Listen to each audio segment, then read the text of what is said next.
Bank अधिकारियों के साथ बैठक करने के बाद वित्त मंत्री अरुण जेटली मीडिया के सामने हैं।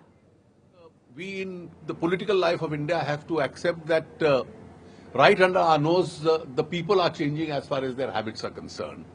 One startling figure which came out in the course of this meeting today is that there are already 80 crore cards in circulation, of which 40 crores are being actively used by people.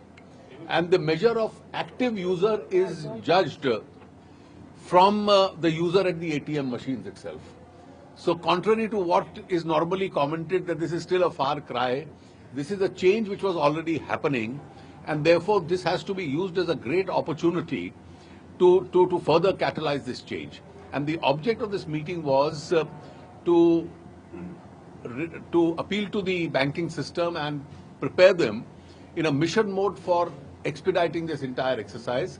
A task force has been set up under Mr. Anil Kachi, the Additional Secretary in the Department of Financial Services, which is going to oversee this entire expansion, particularly with regard to the POS machines.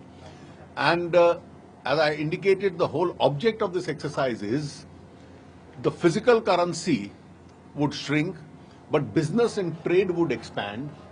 And therefore, both the shrinkage and the additionality should really be supplemented in the digital mode.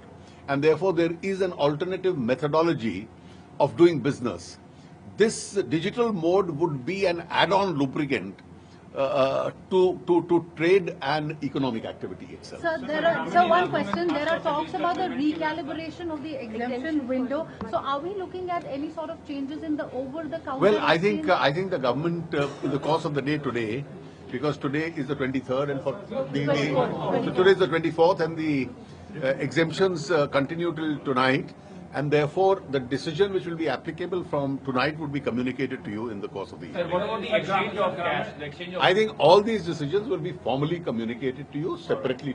Sir, digital payment ग्रामीण इलाकों में काफी ज्यादा कम है, ये कितना बड़ा challenge होगा इस पर खास? देखिए, इसीलिए ग्रामीण क्षेत्रों के बारे में ये कहा गया कि जहां मोबाइल ऐप्स के पहुंचने में तकलीफ है, वहां पॉस मशीन्स का इस्तेमाल करें, और इसलिए उस डिजिटलाइजेशन के लिए भी जो इंफ्रास्ट्रक्चर बैकबोन रिक्वायर्ड है वो भी बढ़ेगा, लेकिन छोटे शहरों तक, सेमी अर्बन एरियाज तक इसका एक्सपेंशन में काफी सुविधा आएगी।